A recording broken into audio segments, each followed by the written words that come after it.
yesterday we had some news that came through social media. It came by saying that everyone had been fired. The layoff happened and everyone was let go.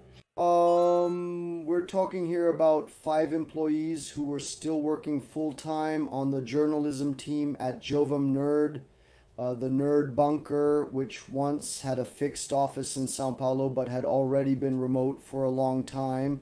And now they've fired everyone, let everyone go, and the news spread without confirmation. Now we have confirmation from the Jovem Nerd group itself about what happened with Nerd Bunker and the reasons why this happened. First, let's remember that the Jovem Nerd Group was acquired by Magazine Luiza in 2020-2021. And Magazine Luiza has lost a lot of market value in recent years. And it keeps losing about 90% of its market value. And that may have affected this decision for sure. Magazine Luiza is a retail conglomerate, not a journalism company. So they don't have appreciation, love, or passion for traditional journalism. When the numbers come in, they'll cut wherever there's a deficit. And according to information from their own website, the whole process, the entire operation was running at a deficit. The amount of advertising that came in was less than what was spent to produce the site. And then staff is cut. Ned Bunker also says that it won't stop, it won't end, but it will change the way it works. I imagine this means a more delicate situation for those who collaborate with Ned Bunker. If these 5 employees, I don't know what their work schedule was, if they were officially hired, if they were contractors, they won't be permanent anymore. They'll probably work on a freelance or production basis, which obviously makes things worse for those providing services to the portal.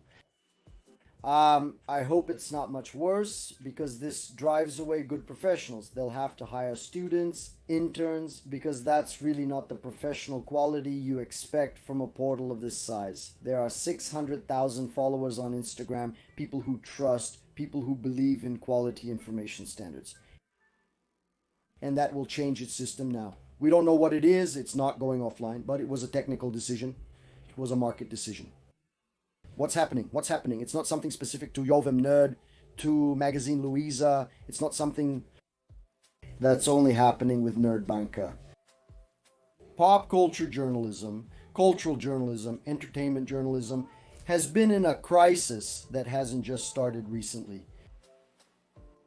There's been a constant decline, year after year.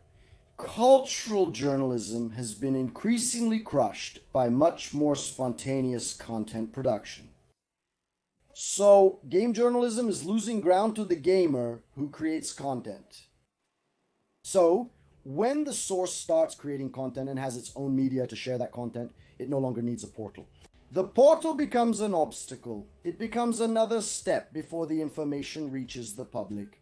What the public would gain from the portal is the filtering of this information so that it comes with accuracy, quality, and clarity, but this is basically being discarded by the public. Because the public and the production of content for this public are increasingly divided between fans and haters. So they're basically a fan club profile. So the fan club of A and the fan club of B, one fighting against the other, each producing their own content. And then if you're a fan, you go here. If you're a hater, you go there. Who wants a more in-depth analysis? Impartial, really impartial, is dwindling. And this ends up crushing the portals that are left between these two big streams of content, which are amateur content creators who have direct communication with the public and no longer need journalists to deliver their content. These portals are getting more and more squeezed and advertising decreases. And since it's not extremely passionate content like that of fans and haters, or haters and fans, because one is a fan, everyone is a hater. There are fans and haters, both things. Everyone is someone's hater and everyone's a fan of someone. So this content ends up being disregarded because it's not passionate, it's not opinionated. And we know that on social media, what's the currency of social media?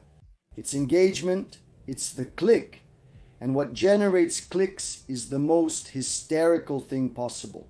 It's the shout. The shout is what matters. And since newspapers keep this traditional thing of journalism, which is calm, investigation, filtering, that's being discarded. And then you go straight to the source for content and you no longer go through this journalism filter. There's less and less space, and since there aren't those clicks, that engagement on these portals, it leads to one of two things. Either the advertising revenue dries up because no one wants to invest in a channel that doesn't have engagement, that doesn't have returns, or else these portals become fan portals or hater portals. And then you have portals that practically only replicate compliments to those they're interested in, to captivate that audience that's only interested in reading, absorbing, and consuming compliments here. And then you have the worst kind of journalism there is, right? That kind of bootlicking journalism that just takes the press release, simply translates it, and publishes it. No criticism, no stance, no analysis. But nowadays, it's something that's not being taken into consideration anymore. Less and less taken into consideration. And that's the crisis of entertainment journalism. And that's the crisis that Ned Bunker is involved in. And it's not just Ned Bunker who's involved. All the portals, the huge mix of Brazil's own cultural communication, are going through a crisis. They've also reduced their staff for the same reason. They can't have as strong a personality as the content creators themselves, who are the sources. What am I doing here? I suffer from this too. I don't know if I had a team. If I would be able to keep that team today, because the performance really dropped in terms of communication and pop culture due to the heavy competition for everyone. So what I bring to you here is the news, the fact that comes straight from the source. That's available for you. I always say here, I'm not an insider. I don't have privileged sources. I have the same sources as you, and if you want to go straight to the source, it's right there. What I do here is analysis. It's bringing this information to you with a bit of critical thinking, with entertainment, with fun, with some investigation. Sometimes it's something that you, who are watching me, who watch me for an hour a day, don't have time to do. You want to get the news just right, the way it should be, not fake news.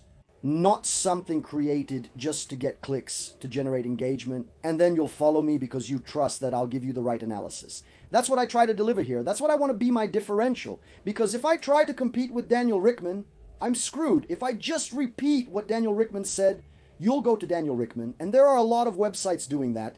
Just taking Daniel Rickman, translating, posting it straight. The website puts a paragraph in front, a paragraph, copies and pastes after. And look, I run a clips channel here on Quattro Coisas, and I'm reading news like this every day. It's a general crisis in the profession, in the communication system, not just in pop culture, but in journalism as a whole. The sections are going through this, politics especially, just imagine. WhatsApp groups are providing more information than the news websites. And everyone has their favorite WhatsApp group, their own bubble, and there you only get informed within your bubble, only what you want to hear, and that's how it stays. The portal is being crushed, and that's what's happening with NEDBANK. That's what's happening with all the others. And this is the market crisis. Good luck to the employees of NEDBANK who were laid off. It's a shame, such a waste of talent. They were very good. I hope they can find new jobs. However they can, because it's not easy and it's going to get worse. And I hope NEDBANK can at least live up to its name, which has been a source of information for many years for the nerds, and that there will be a decrease in its potential to really bring reliable and well-made, well-written, well-analyzed information to the public, and that's what I wanted to talk to you about. Thank you very much for watching this video. I'll be back soon with more pop culture topics. Here on the screen, there are channel options for you to click and stay with me a little longer. See you later, see you soon, see you in a bit, bye.